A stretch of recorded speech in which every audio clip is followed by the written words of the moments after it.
grâce, seule ta grâce. Nous voulons instaurer un état de droit. Et dans un état de droit, il y a une justice indépendante.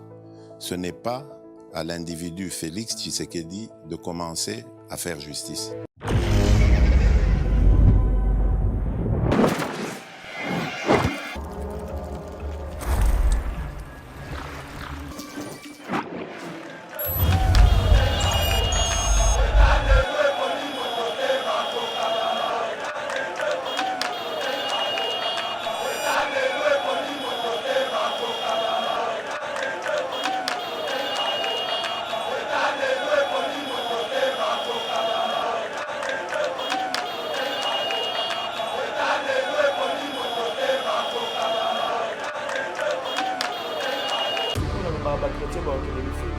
Oh, tokotondisa lifi.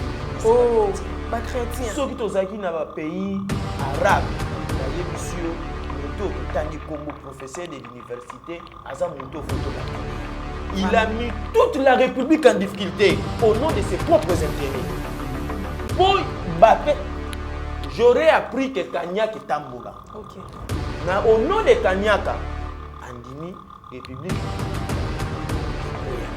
Mais il a oublié qu'il a une famille. Il a une famille. Mabo ya sali République Lelo. Azana bana, az éternel temps, Héraclite de Fès à l'objet en mode tout passe, tout coule, rien n'est de mer. Apolika.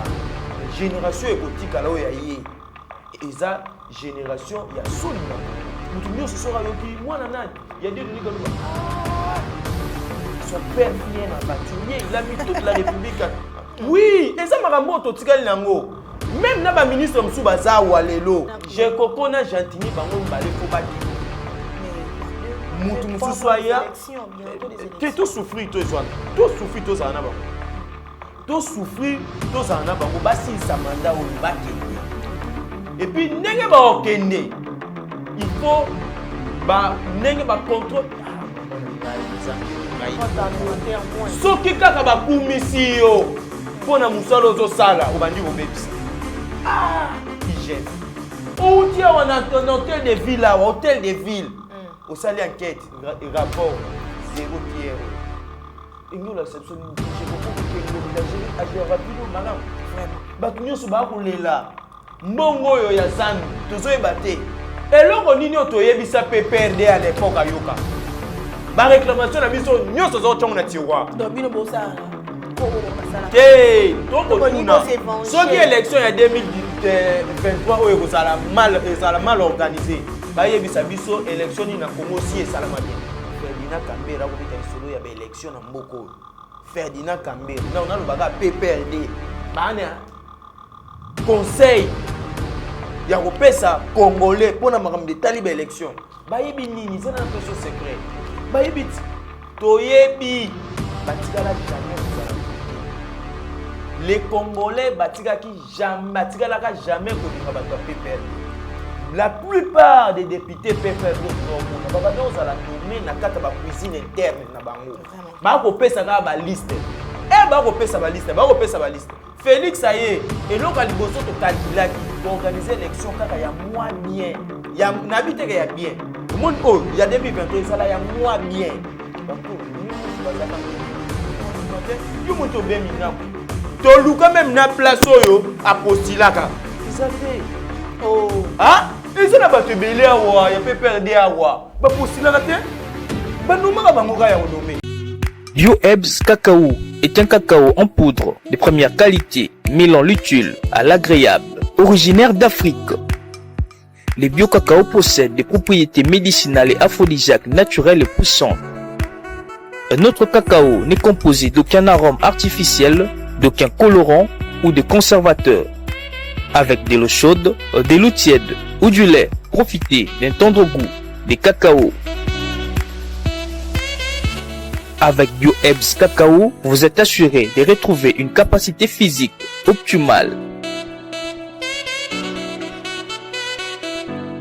Un complément alimentaire conçu pour les hommes augmente la libido pour une santé sexuelle positive. 30 minutes après l'usage, vous avez des résultats positifs. C'est la première fois que j'ai goûté un complément alimentaire sain, propre bio, sans produits chimiques et sans aucun effet secondaire et qui fait des merveilles.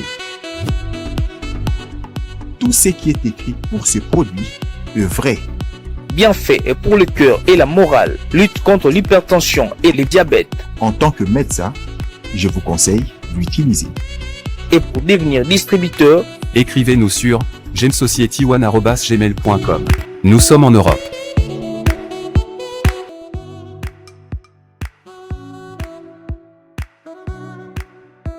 Nous sommes aux États-Unis et au Canada.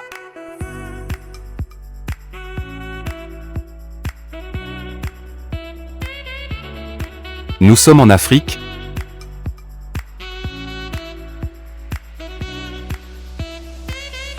Nous sommes à l'est de la RDC et à Kinshasa.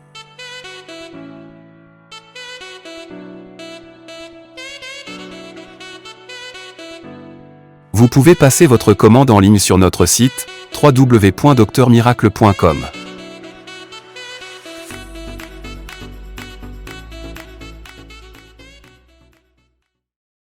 Mbote na balandi nyonso bazui vraiment libaku ya kolanda biso na kati ya émission na biso ya éco-politique oyo elekaka bongo na chaîne na bino Yeba TV, chaîne oyo ememelaka bino toujours ba actualité politique ya mboka na biso ya République démocratique du Congo. Mesdames et messieurs, là où il y a l'actualité Yeba toujours et toujours là.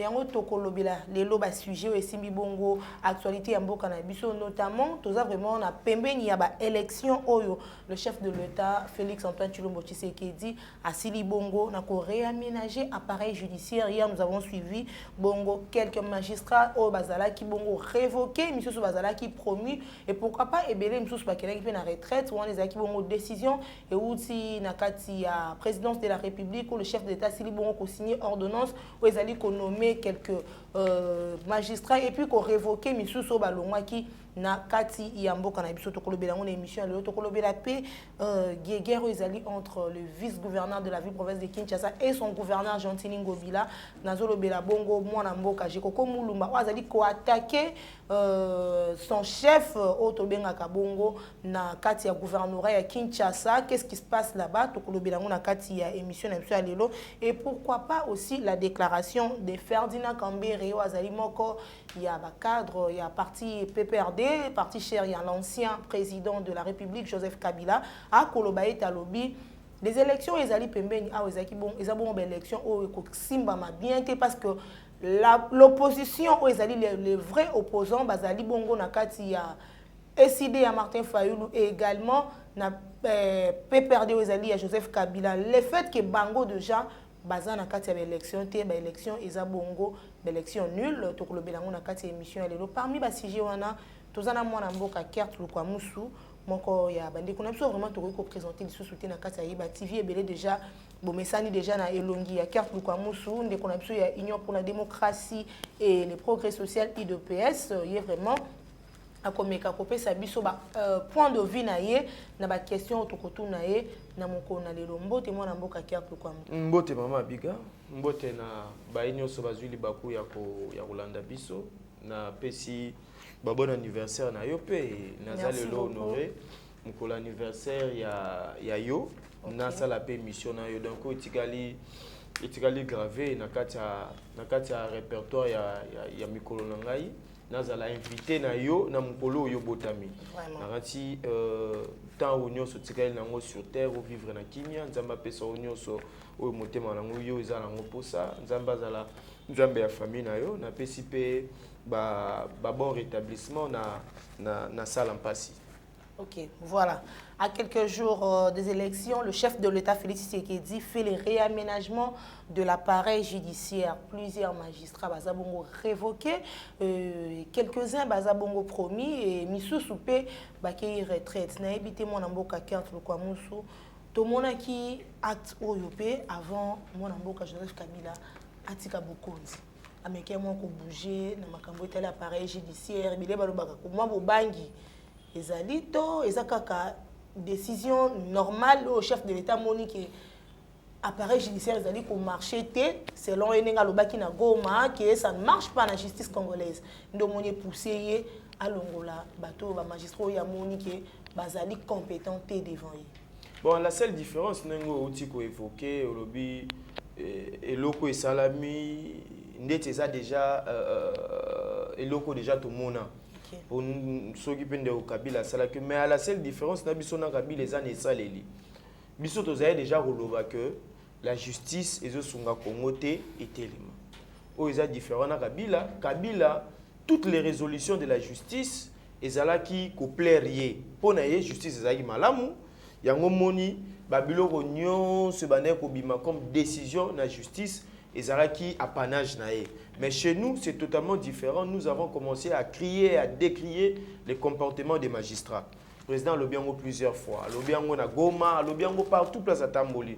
La dernière fois d'ailleurs, à Lobiango, sur le 30 juin, na Mongali Mawana, à Salaki, moi, interview, moi, à Ransi à Lobaki. À Lobi, so, batounie question, place Nino a échoué. Aza clair, ngolu po na biso Congo tozwa président aloba na biso bosolo. Azoloba bosolo sur la gestion du pays. Et ça rappelle bato pasi ermo ba koyima koko loba bongo te koko loba bongo te mais ça président zoko exposer tout ça. C'est juste pour nous la première fois d'avoir un président qui a ce cœur. Aza sincère, Aza tellement honnête comme Mouzitou l'avait si bien dit l'autre fois na télé, il y a TV5 tant Oloba. Et loko il y a retenir et pas président Félix et Aza honnête, Aza sincère. Des éléments. Alors quand le président parle, il parle avec son cœur. Azo Ibisabso habitait et loko yonga na échoué nango, Eza justice. Justice Azo boya Congo et élément. Tout le monde a tout le monde se plaint dans le comportement il y a des magistrats. Ceux qui les lo président Oyazali magistrat suprême Azu Mokano Yako Longola Misusu ba kende na retraite Misusu pe bakota. Je vis des jeunes.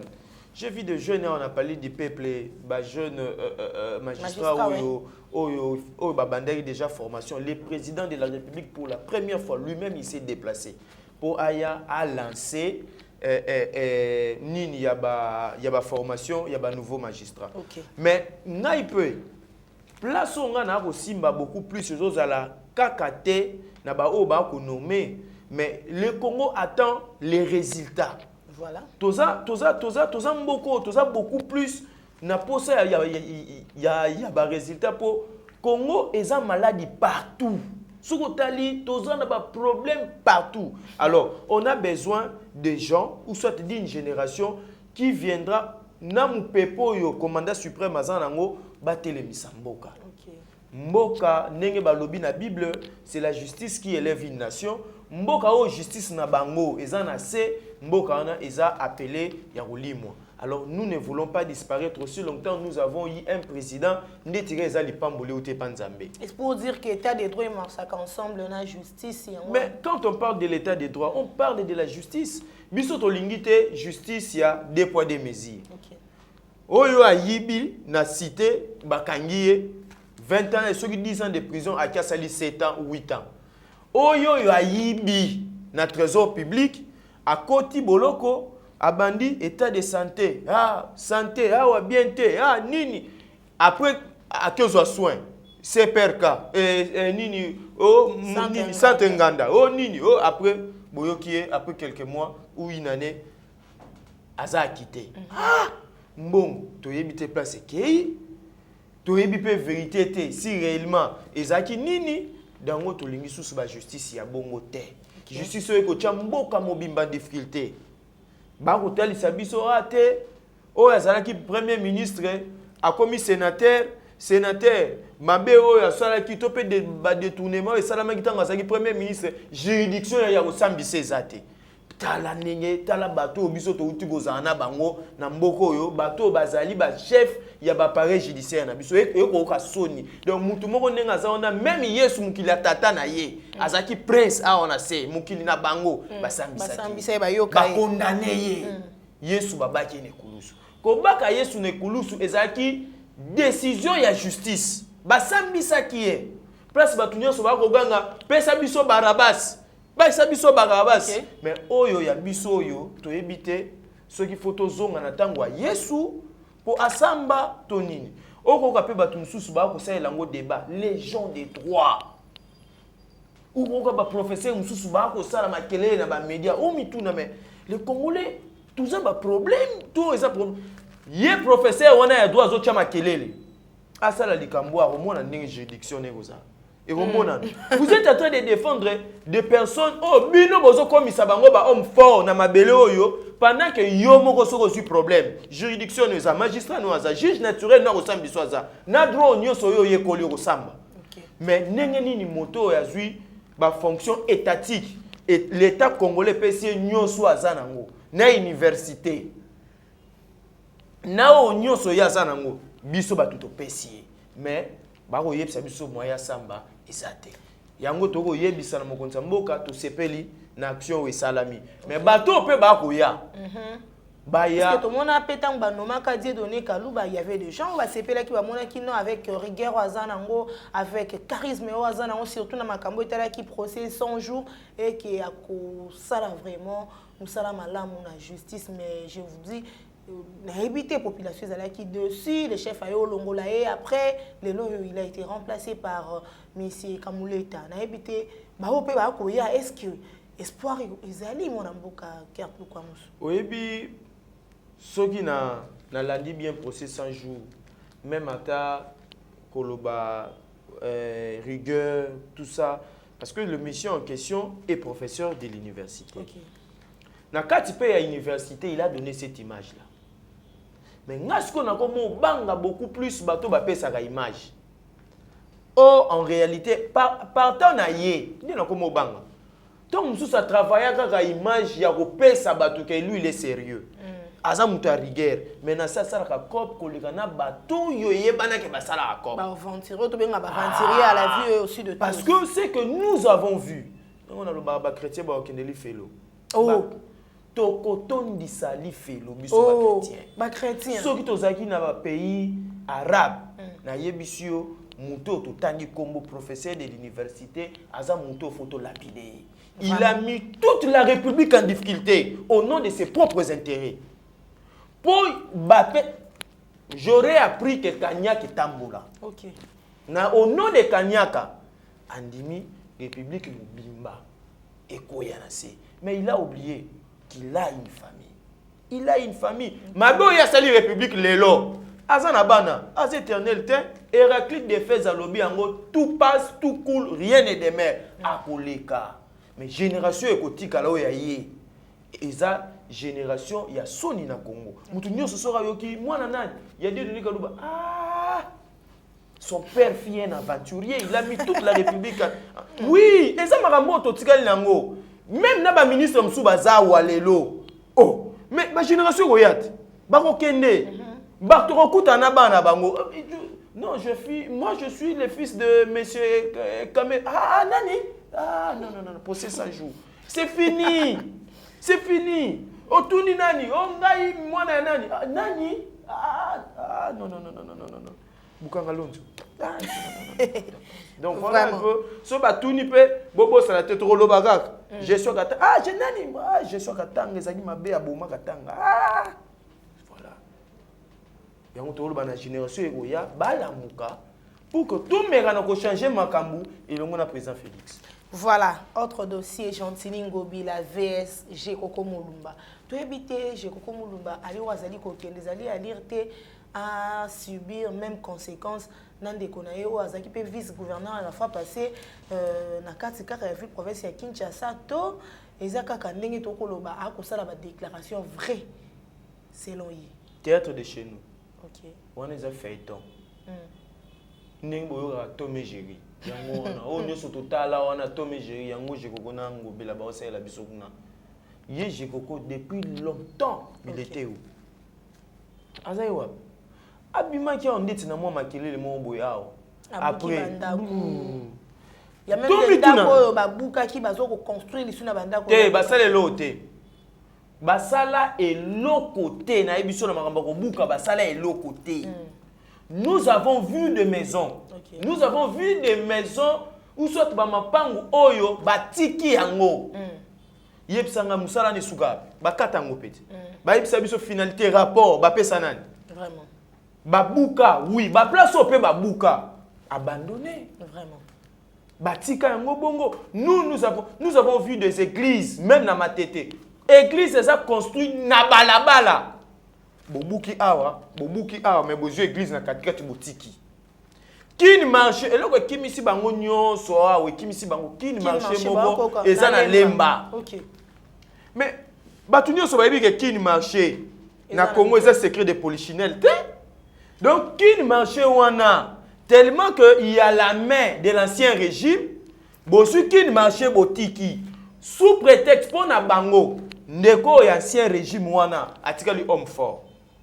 Nous avons vu Ngobila Benga à Sali Bapel liboso à kini marché wana apesi bango ndi alobi na bango na pesi bino 2 semaines je reviens je casse le temps pour vous bobimisa bilo 2 semaines on est kokata ti lelo ne kini marché fungoli abandi oteka ti lelo 2 semaines wana no ekokaka te batu pe ya mlemba na biso mama tetwa tozozela ndeti biso na matete tolobaki akoki lisusu koya te soka buki marché on a te soka yema tete il faut biso na eto yebana parce qu'on ne peut pas accepter na république oyo Félix akoyoka pasi akoloba justice faut être équitable de justice ya 2 poids 2 mesures to boyango ozo justice ozo ba oyo bakomi ba fort ba oyo ba za ba faible biso to kondi mangote que l'autre fois ba wele l'homme sustain bon tiam na kata makanisi na binote qu'ils sont en train de parler de la gestion de la ville parce que moi na mboka chiko quoi ko se plaindre à lobby que ba membre cabinet ça fait un bon moment bazo futa bangote ba collaborateurs na union so y compris même ceux au bazan na kati ya cabinet ya Gentini Ngobila baza ko futa maté ndi azali ko déclarer peut-être azali ko revendiquer pour être bande ko ba zonga na ba droit na bango ya ba paiement je koko yemo asali combien de mois payé yemo kase combien de mois payé kasa beta peli so net ya obeta so la batu yemo kase combien de mois payé ingela kisake ye na Ngobila bazolia na bango OK vi na bango na Ngobila bazolia mais ba travailleurs ndé ba agent bazolia te parle même ba policier ou ba garde à hôtel de ville jusque là rien ça fait plus de 9 mois mais c'est ce que je dis madame na émission eza makambo gestion te baza na biloko mibale ba welela biloko ka mibale soki ba weleli mbongo te soit moko po bango mibale baza bangwalima faut ezala moko ameli muninga bango mibale ba nazo yebisa yo bango mibale baza bangwalima moko ameli muninga al moko mususu ba meli asutuki OK siko na contexte eza de quoi ndeti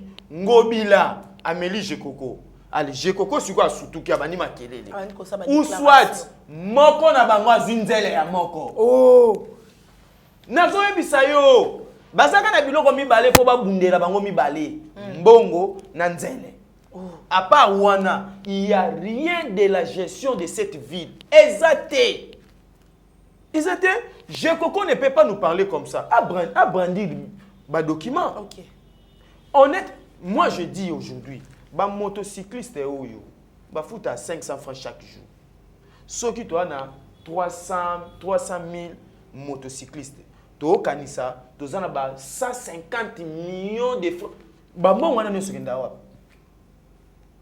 ba mbongo wana nyonso wana bango bazokeza ba mbongo ba plaque ba tekeli ba motocycliste o nyonso o ba Jekoko il faut ça na so aye la biso ba document qui prouve que la gestion de Ngobila est calamiteuse mais azobosana na kata gestion ya mabe ya Ngobila aza attaché. Et surtout que c'est lui le vice-gouverneur. Oh, aza attaché. Nous avons vu des descentes ici, ce n'est pas Ngobila, c'est lui.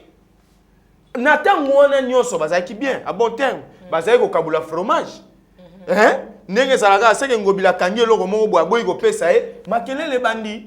Donc ngana oye sa ba kumba ba kinois, to céder na kata makambo wana te. Mais na kata makambo Nyonso. Yango na yebisu biyo, mama biga ba chrétien tous un problème. OK. Moutou et Sengelaki a bisaka biso la mauvaise gestion de Ngobila et de Jekoko c'était Godin Poyi. C'était Godin Poyi. Et ça organe ya contrôle ya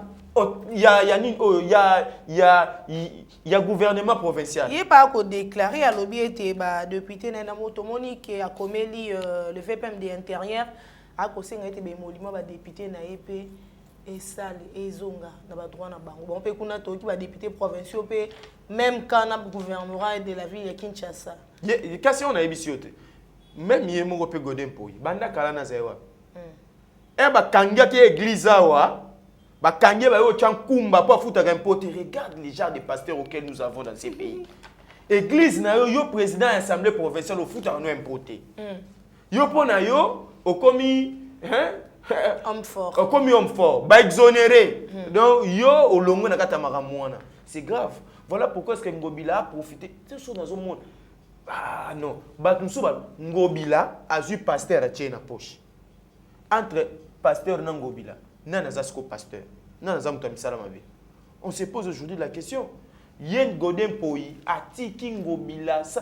Combien de pétitions que soit tu te moni banini ba monsieur yawa ba bengisa Ngobila et combien pas na bango toujours classé Godem Poyi Chibala bala Chibala bala wa ibino ya IDPS maman biso na IDPS tozaka libre biso toza soki mabe eza to belela mabe soki malamu eza to biza malamu soki eza mabe na lobi eza mabe na bi Godem Poyi Chibala bala oyo mwana ya Nembalemba ona Junior Nembalemba c'est pas vantique trop Ngobila il n'y a la biso bango ba la biso ke Ngobila gérer vilo bien parce que to moni ata mukolo moko te ba bengisi na assemblée provinciale ata mukolo moko te 0 fois donc ils aya kaneka ko clôturer session na ko sala ouverture kasi yango to ba activité to mona Argentine Ngobila souvent quand il s'agit peut-être ya ouverture ya session moko to moni ya wana ko assister d'ailleurs comme gouverneur de la ville et puis elle a clôturé et tout bonnement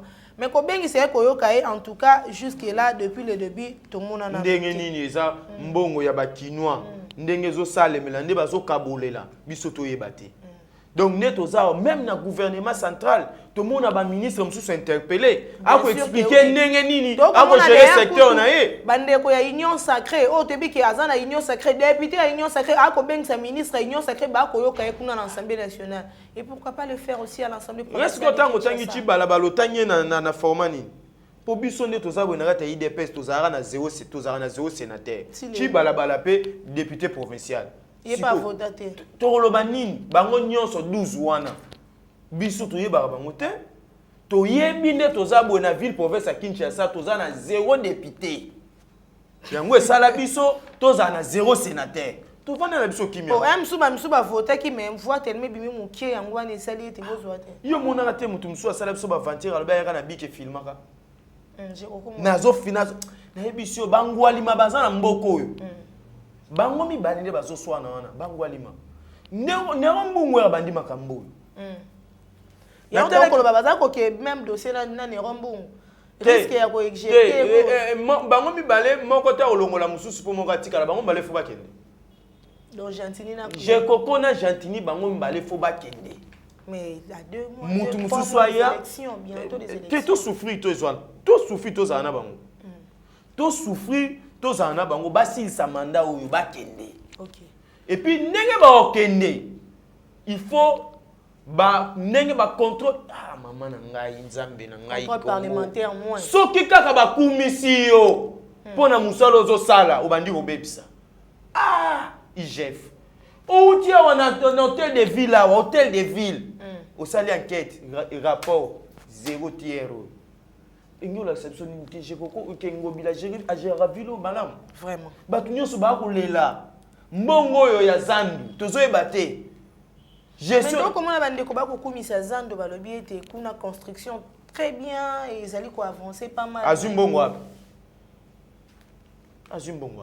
et là to tuna ayebisa biso banque ni epesi mbongo azum monter à combien OK ils ont mbongo na biso te faut ko yeba quand même faut to yebat ako même biso jamais ako même biso lokola ba memete ayebisa biso azum mbongo wapi azum combien et puis selon le mbongo na uti ko zwa wana défi ba modalité yango eza nini to boy to se retrouver ndenge yé à faciliter qui mbuta parce que Ngobila est venu trouver la ville en dette mais en facilitant on va nous bongisa on a kinga kati voilà comment est-ce que la République est gérée. La déclaration na bango nde bat babaka ke ba ko c'est compliqué bango nyoso bana FCC Godin pour ya koti ne bandelao alandi ntingi. Nzoka zai nonka ancien président de l'Assemblée provinciale. Nzoka zai nonka pour nara mituka. Biso tolobi mon PPR sika. Toloba ki auto kumisa ki nzoka. Fufu de même badi. Vraiment. Ndenge moko. Mais Congo toluka batu libanda, boya ko sala. Yango mona président rolela batu bazate aucune na justice ndenge moko. Alors il y a des fois où il faut ton dimaka président a changé kaka. Tout ça na choisi tu attends le gouvernement central, le chef de l'état vous avez les plans droit ya ko changer et en nyonso. Ce que sika batu ba ko bela babi ça ne va pas papa. So pour na ngai attends après 2 mois, attends après 1 mois, s'il s'agit au salaire remaniement en tout cas vous avez so pour na ngai Adel Kainda mazonga te. Oh non na chema ina mnote. So ki pour na ngai Adel Kainda oyo mazonga te. Azonga posani. Oromona lali na se mama diakono adiaka ako lala ko sambela mais tala ina makamu ya ba détournement maîtresse to finalement to na basi président ko ka passe che basi mais mawa ba ministre ngai pona ngai ba ministre belé mais bazonga na bango te vraiment ngai bazonga te na ko banda otanga wa mais ngape atatoni mwa ba ngazonga te azonga posa ini Tony moi balingaka zonga te, azonga te. Yango na lobi bon cœur ya président. Mutasimbi mambo etali le chef de l'état. Te asimbi mambo etali chef de l'état, te chef de l'état yemo mutami simbi.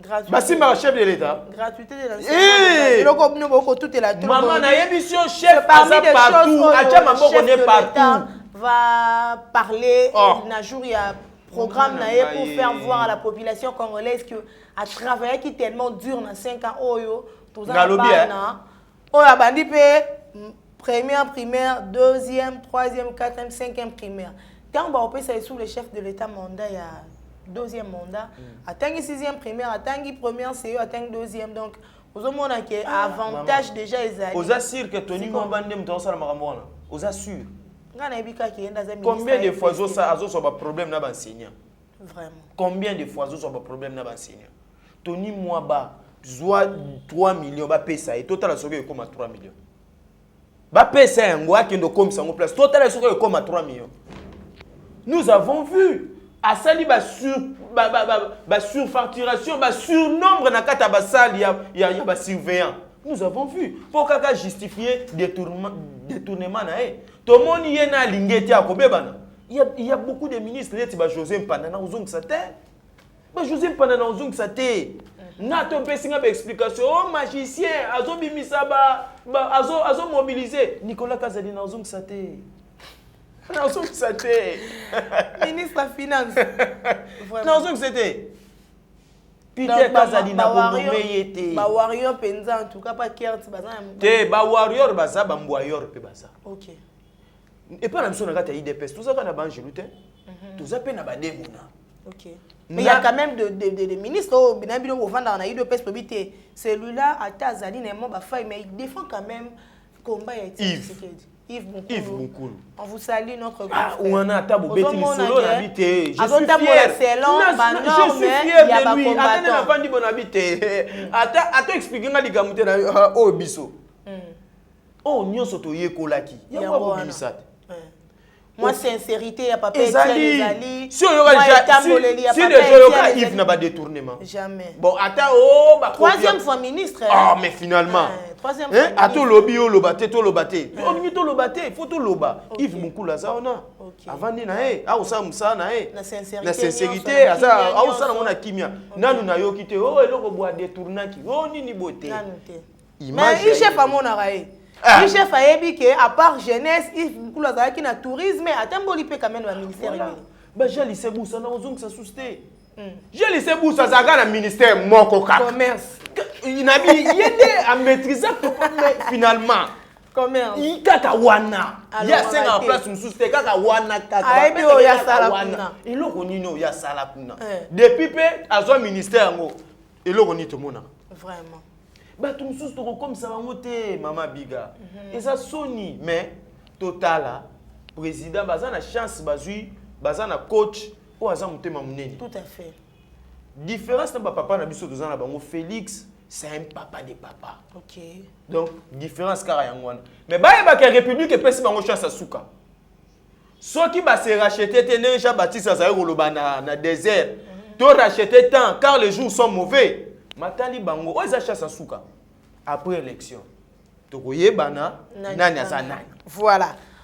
Autre chose à présent, les vrais opposants, c'est les FCC de Kabila et la Mouka de Martin Fayoulou. Les autres jouent les jeux du pouvoir. Wana mwana mboka Ferdinand Kambirende alobiango akoloba bakatumbi badelice sanga banani suso na koloba ba muzito bango tout bazali ko jouer chef de l'état ou azali bongo actuel Félix Tshisekedi Martin Fayoulou kaka na FCC ya Joseph Kabila nde baza ba vrai opposant nde bango ba komona ke élection o ezali liboso na biso eza ba élection mo eza piège yango moni bazui ba rejeter yango dès le départ. Ah bon, on a habité 2011 les amousikate en 2011 les récent. On a peine à comprendre que batongo ya PPRD sogi baza na bonne mémoire SPA as secrétaire permanent adjoint à Pnasima Yachadari. Ouais. As professeur il y a université. OK. Batu bagenda Sorbonne, bagenda Ava, biso gena Sabanzete. OK. Biso na 2011, to boya aucune élection. To posa qui va préalable na biso. Nous avons voulu en premier lieu serveur central. Yango to za obima chaque jeudi na balabala. To kende na boulevard, liboso aseni, ba o ba kufa. Nous avons payé makila na biso pour neloko. Toujours gain de costé. Toujours gain moté 2006 to boya ko kende élection. Totika bango bakende. Totika bango bakende. Et l'on nini otoyebisa PPRD à l'époque à Yoka. Ba réclamation na biso nyonso zo tongo na tiroir. Donc bino bosala ko bon basala. Té, toko tuna. Soki élection ya 2023 oyo kozala mal organisé. Ba yebisa biso élection ni na Congo si et salama bien. 2018. Hein? Au Fatia Bimaki président de la République. Et salama bien. Kasi bino bolobaka bongo te. Tango élection bimisi mokonza mboka chef de l'état. Yango na to ngana tuni soki ba organiser. On va bimisa neti nanga organiser élection bien. Nanga organiser élection bien. Ah nanga lobi pa ko bimisa ba déclaration to ko zela nanga. Imona mboka nanga avant ba élection ezala ya ko bisa so ba vérité ni oyo ko bomba to ebiti ba vérité ngoni ni po tango kaka nanga lobi to moni IDPS tomboki na réseau coquille vide. Babandi ko attaquer nanga la bobimisi le tina dossier kaza Rwanda. Coquille vide ngate Kabila mutayaki na ebo nanga tata ni nani mama ni nani. OK. Tellement comme sous photo solo la carte. Mais vous avez quand même crié aux paroles au bimisa ka jour à élection en proclamant Félix Antoine Tshilombo Tshisekedi. Mais c'est résultat. Résultat ça qui na moya ngona. OK. Les résultats auxquels Azaki na moya ngona. Même mon kilimo bimba ba yeba résultat wana. OK. Parce qu'il y a lingara tripoter résultat. Parce que nous étions prêts. Ndé to bimena balabala na butu to oser la résultat liboso permanence na biso. Soki ça ki biso te a tripoter résultat. Aboso zaki Fayoulou. Ah bima ndenge nini ako gagner biso ndenge nini na makambo. Mais Fayoulou pas zaki populaire moi na mboka. Ah. Oh, Herman Cohen mutalobit. Ngate? Herman Cohen a lobby akomaki na mwa batu baninga bayaki bachaki maboko. Kasa l'époque wana zaki penza na baninga non? Kolega biso ayaki biso peto yaki. Otalaki résultat bimaki. Omoni bato ba mena balabala. Po ba bamba mabanga to po ba sepel. Vraiment. Siko oyeb sa biso ka ndenge biso na bato. Ti lelo. Qu'est-ce qu'il fait? Il n'y a aucun opposant. Oh, il y a biso Fayoulou, Moïse Katumbi. Oh, nani soki Kambere. Kambere. Moi en boka carte lu kwa musu. Bato ba ko raisonner maman Biga. Bato ba ko raisonner. Ferdinand Kambere a ko betali solo ya ba élection na mboko. Ferdinand Kambere. Na on a le baga PPRD. Bana conseil ya ko pesa congolais pour na makambo de taliba élection. Ba yebi nini, c'est na peso secret. OK. Ba yebi toyebi batikala jamais kozala voter. Les Congolais batikalaka jamais kolinga bato PPRD. La plupart des députés PPRD au monde baba donc la nommer na kata ba cuisine interne na bango. Ba ko pesa ka ba liste. Ba ko pesa ba liste. Félix aye eloko liboso to calculaki ko organiser élection kaka ya mois bien.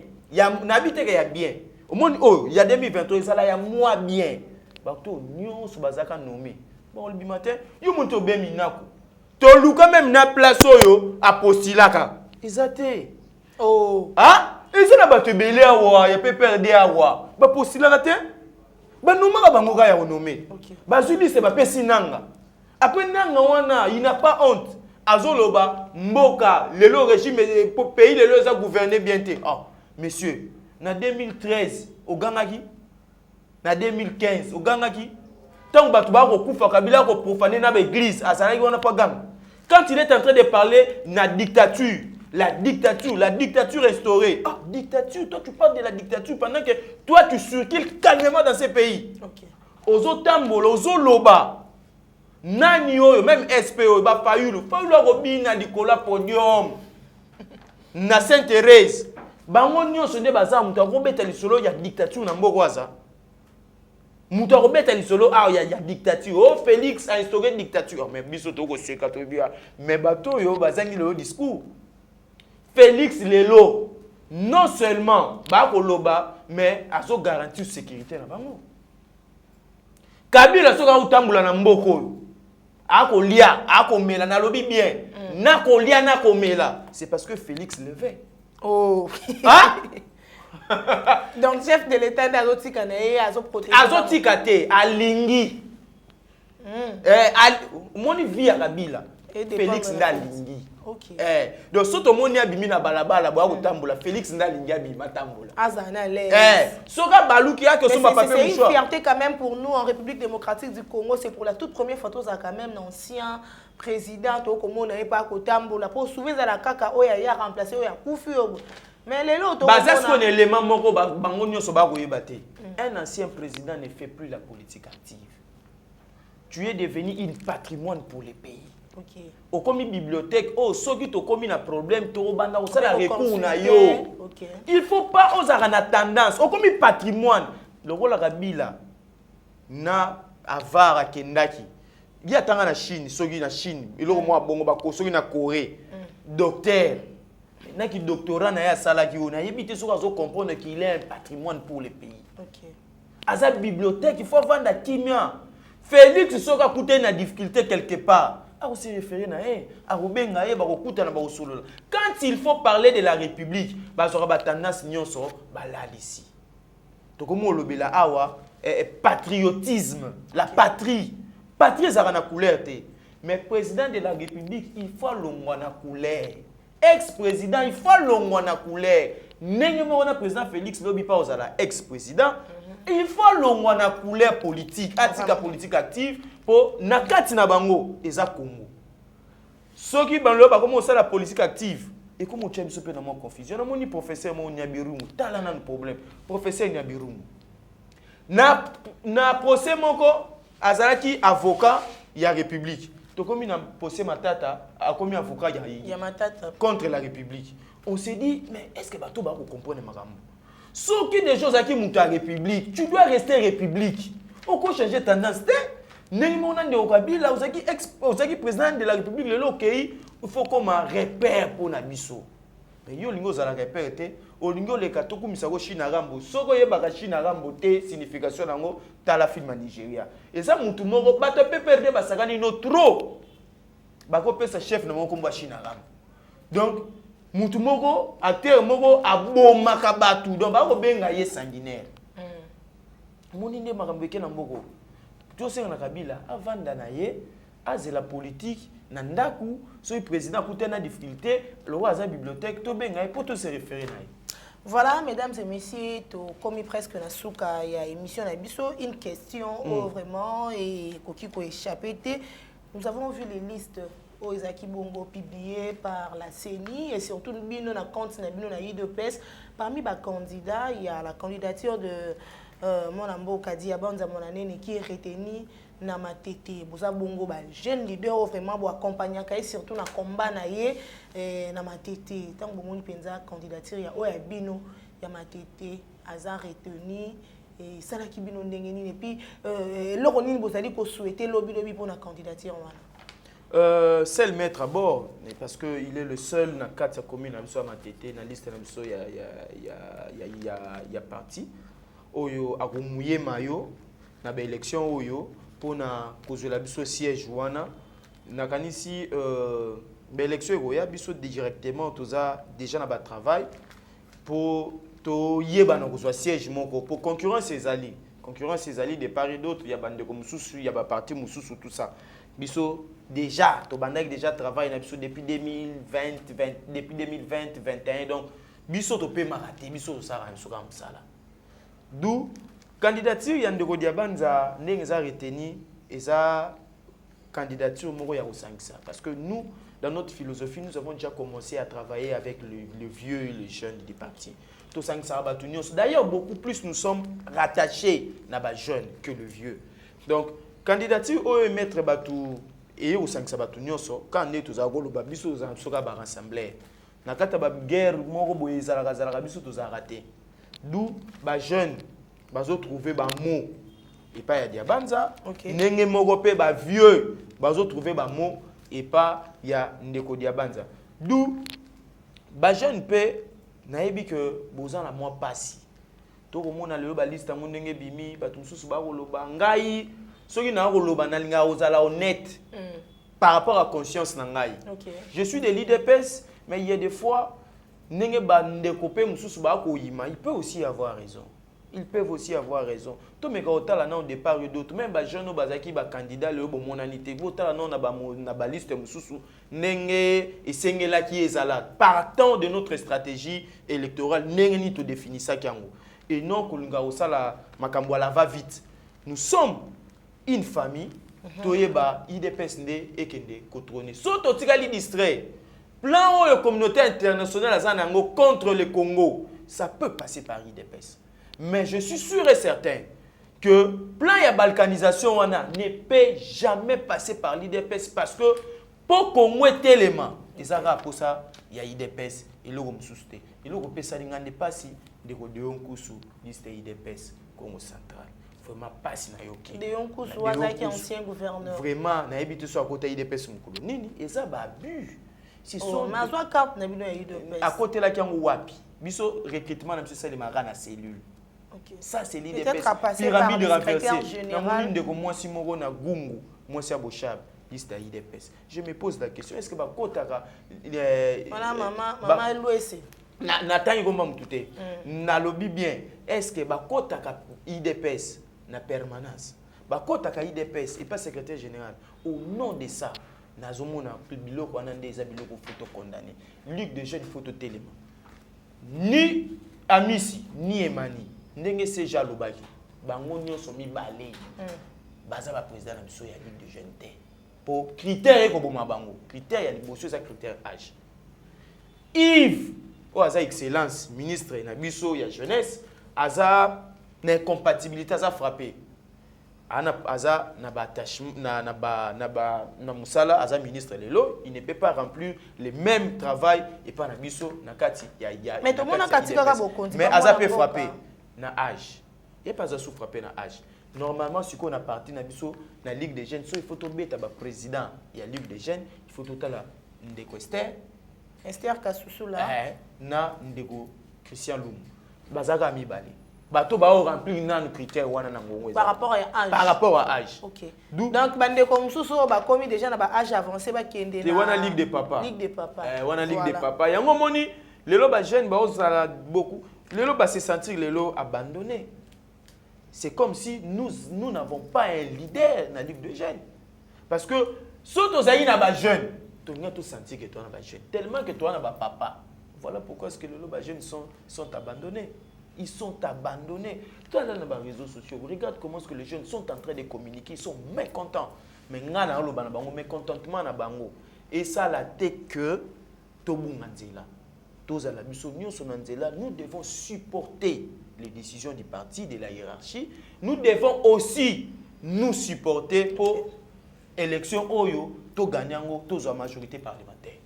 Voilà, mesdames et messieurs, nous sommes arrivés à la fin de notre émission de ce jour. Je vous rappelle que Tuyambela Kibino Monamboka Carte Lukwa Moussou, Moko Yabande Konabiso et IDPS, peut-être message naïe, Yasuka, protoclore définitivement émission Moko Nalelo. Message dans Souka, Eza Yaliboso, les 30 Oyo, Tokutana, na terrain à Sainte-Rita, na Mongafula. On a lobby déjà. Compétition, Ezo Banda, Fati Cup. On est mon amboka, donc que je dis en tout cas bonne chance à toi. Donc les 30 Oyo, les 30 Oyo, le 3 septembre, tu ici avant la rentrée scolaire. Donc juste tes pour clôturer. Donc clôturer vacances avec les amis en beauté. Okay. Voilà. Donc bisogno surtout pour ta terrasse Sainte-Rita, tu as tout soutenir l'icanicien de Koisel Mompia, bande ko nyonso ya monga fula, batu nyonso ya côté kuneza Lukunga. Lukunga, tobengi bana bombe, kitambo, boya to sepela, total masano ya ndembo na nzela epa ya ndeko Isel Mompia yenda za initiateur, aza candidat na biso na mpanzi okuna. Mais na selemba upe, to zwa su selemba ubomoko. OK. Ndeko Michael Ntumbape ya yepe zo banda le 26. OK. Le 26 septembre. Le 26 septembre oyo. To kangisi yango le 26 te ye le 2 septembre. Le 2 septembre yepe zo banda. Mais ndenge na loba yepe le 30 to ngi to célébrer ba vieillard. OK. Bata 3e âge. Vraiment. Maman abiga obi ke na Congo to ana tendance bato nyoso basenga mbongo na balabala bazan âge avancé bazan ndoki. Surtout ça, il faut toujours bannir ces On se pose la question, yo ko bengen ndoki, lobi yo po okoma na 3e âge. Au yebi yo ko melote. Biso siko to moni po to assurer vieillesse na biso, faut to banana na honorer bato 3e âge. Voilà. Yango biso les 30 oyo na terrain ya missionné on a makala. Le 30 septembre. On a je crois ils a 9h. Mwana mboka. Et longona diabanza mona nene. Toko linto ya ko honorer bato 3e âge. Ba maman ba papa ba tunyo sur 3e âge boye belé, ça serait une fête à l'occasion il y a journée internationale, il y a ba vieillard. OK. Donc bato belé baya ba papa ba maman bato 3e âge. Boye belé to sepela to fêter ensemble pour biso pe to bandi ko lengela 3e âge na biso na nzela ya ko honorer ba oyo baza na 3e âge. Fini pour aujourd'hui. Merci beaucoup à l'équipe technique qui est derrière la caméra, Mike Chiswaka, ou Azabongo, coaché par Rabi Mokoko et pourquoi pas assisté par Mesha Kochoudi. Et Bambo, c'est vraiment l'équipe Mombayaye, TV, Bandekonyoso Bazo, Landabiso partout dans le monde, abonné Nabiso Nyonso. En tout cas, Bambo, Tenabino, si je suis Nabino, Toyambakayango, toujours na Essengo, ce qui est soit zongité, Nganabino, Tokutani, Namikolo Mikoya. Ta grâce, seule ta grâce. Nous voulons instaurer un état de droit. Et dans un état de droit, il y a une justice indépendante. Ce n'est pas à l'individu Félix Tshisekedi de commencer à faire justice.